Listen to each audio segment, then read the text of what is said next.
Alors, je m'appelle Léa, j'ai 24 ans, je viens de l'Eure-et-Loir. C'est un peu à Perpète d'ici, c'est à 1h15. Je suis assistante antenne et community manager. Ça veut dire que je gère aussi le standard téléphonique, je renseigne les auditeurs, je gère les réseaux sociaux, j'annonce les chansons qui vont passer, des petites infos artistes, tout ça. Et en même temps, je gère aussi les jeux, donc la roulette, faire le tirage au sort pour les auditeurs, prendre quelques infos, tout ça.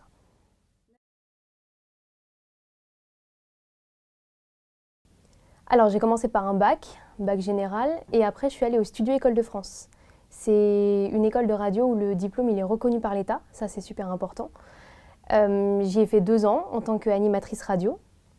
Et en fait après j'ai eu plusieurs expériences, j'ai eu des postes d'assistante, j'ai eu des stages d'assistante, des stages de production pour me former un petit peu à tous les métiers de la radio en fait. Et j'ai eu aussi un poste d'animatrice radio. Mais là, actuellement, du coup, je me suis tournée vers assistante parce que c'est le poste qui m'a été offert, entre guillemets, ici.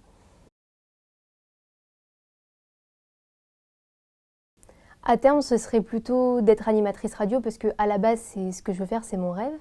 Après, le fait d'être assistante, ça te met un pied dans la radio, ça c'est super important. Tu connais des gens, tu te fais des contacts, tu acquiers de l'expérience. Euh, et attends, j'ai oublié la question. Ah oui, oui, d'accord, ça y fait. Et en fait, après, le but, c'est de trouver une radio où tu te plais, où l'idéal, ce serait de faire de l'animation, de la réalisation et de la production. De combiner, en fait, ces trois choses-là, qui se font plutôt en radio locale qu'en radio nationale.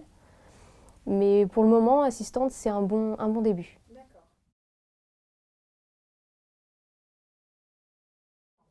Donc en fait, en sortant de l'école, j'ai pas mal galéré. J'ai effectivement fait des stages, j'ai trouvé un poste d'animatrice radio à la montagne pour continuer de faire du micro, même si j'avais pas forcément de poste.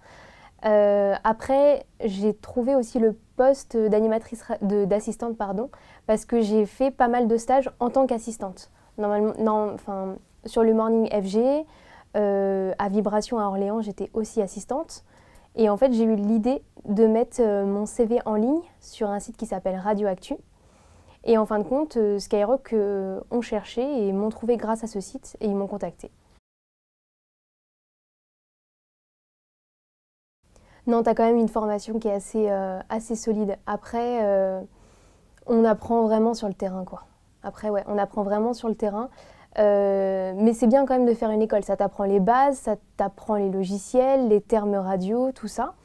Ça fait aussi un tremplin parce que quand on voit le nom Studio École de France sur ton CV, on se dit ah, elle sort pas de nulle part, elle a quand même une base, c'est quand même reconnu, même dans le milieu de la radio, le Studio École de France, c'est oui, quand on dit ouais, je viens du Studec, déjà ça fait un petit peu pro en fait.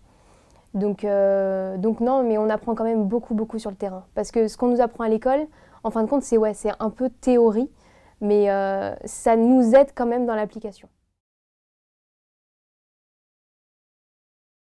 En fait, si ça n'a pas changé depuis, il y a un test de culture générale. Après, on a un entretien et il me semble que c'est tout. Après, c'est une école qui est payante aussi. C'est une école privée, donc il faut aussi avoir les moyens de financer les 2 années. Euh, mais voilà, mais sinon, voilà, c'est sur candidature en fait. On remplit un dossier, ils nous convoquent, on fait un test de culture générale et puis après, ils nous disent si on est admis ou pas. Il y a 150 places, je crois, par année. Enfin, en tout cas, la première année.